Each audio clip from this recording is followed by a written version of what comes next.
سلام، امیدوارم حالتون خوب باشه. من سهراب وزیرم و یه مشاور کارآفرینی و تجارتم که در انگلستان بیس دارم.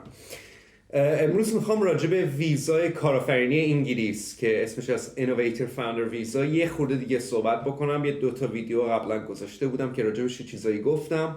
امروز میخواستم خیلی غیر تشریفاتی فقط یه سری نکته‌ای رو بگم که من میدونم خیلی از آدم‌ها از ایران متقاضی این نوع ویزا هستن و بالاخره کمک میکنه که آدم اینا رو بگه. قبل از اینکه من بگم در واقع پیش زمینه راجع به خودم بگم. من تا 17 سالگی ایران بزرگ شدم، تا آخر دبیرستان دیپلممو گرفتم، بعد از اون رفتم انگلیس و تا فوق لیسانسمو که 22 سالگی تموم کردم ویزای کارآفرینی گرفتم. اول توسط دانشگاه نیوکاسل یونیورسیتی یه اندورسمنت گرفتم، دوتا اندورسمنت در واقع، و بعد از اون یه شرکت تکو تا 30 تا شهر انگلیسم گسترش دادم که حالا تو طول اون پروسه حدود 13 نفرم استخدام کردم برای 4 تا شغل. در واقع من همه این کار رو کردم دیگه و اقامت دائمم هم گرفتم تو انگلیس از همین طریق. و بعد از اون متاسفانه به خاطر کرونا من مجبور شدم که کلا اصلا شرکت رو ببندم و بعد از اون تبدیل شدم به این مشاور تجاری برای کارآفرینای خارجی. بیشتر مشتریای من از ایران نیستن، ولی من فکر کردم که دیدم که بالاخره هم در واقع درخواست از ایران زیاده و در این حال این که خب خیلی خوب آدم بتونه به هموطناش هم کمکی بکنه. حالا برای اطلاعات بیشتر میتونین برین رو وبسایتم یا کانال اصلی یوتیوب من که تحت عنوان همین اسم به زبان انگلیسی برین نگاه بکنین. حالا برگردیم راجع به Innovator Founder ویزا. ببینین این ویزا چیزی که لازمه، شما باید یه نامه تاییدیه بگیرین به اسم Endorsement Letter که از 4 تا ولی در واقع 3 تا سازمان هست که میتونن این نامه رو بهتون بدن. یه شرایط خیلی خاصی داره این ویزا که باید عملی بشه.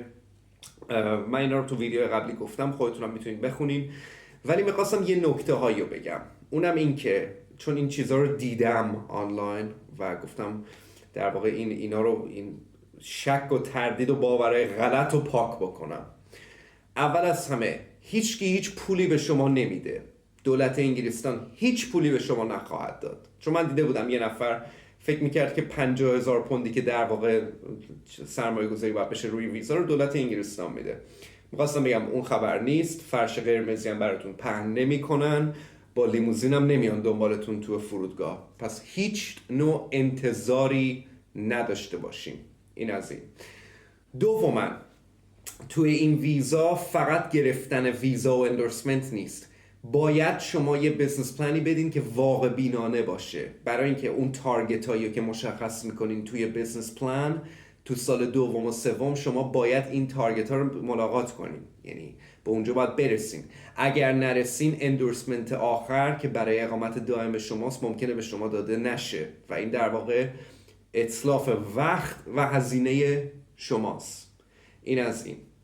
سوماً یه چیز دیگه که آخرین نکته هست که میخواستم اینو بگم، اونم اینه که توی انگلستان فکر نکنین که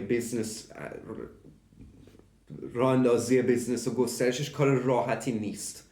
اصلاً کار راحتی نیست، مخصوصاً به عنوان خارجی. اینو خیلی به شما نمیگن. وکیلای مهاجرتی که در واقع هیچ محتوای اصلی و چیزی که به نفع آدم‌ها باشه رو نگن، که با کچلوار و کراوات میان میشینن به شما این حرفا رو میزنن، نمیگن به شما اینا رو.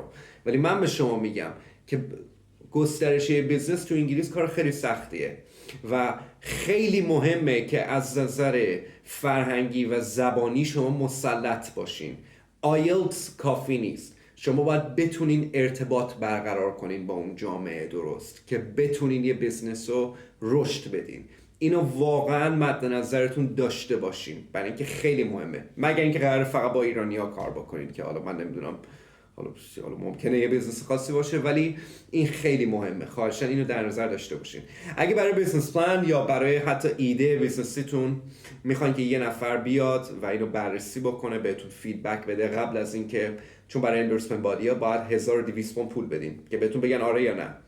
اگه لازم داشتین میتونین برین رو وبسایت من یا با من تماس بگیرین برای کمک بیشتر. مرسی، تا بعد.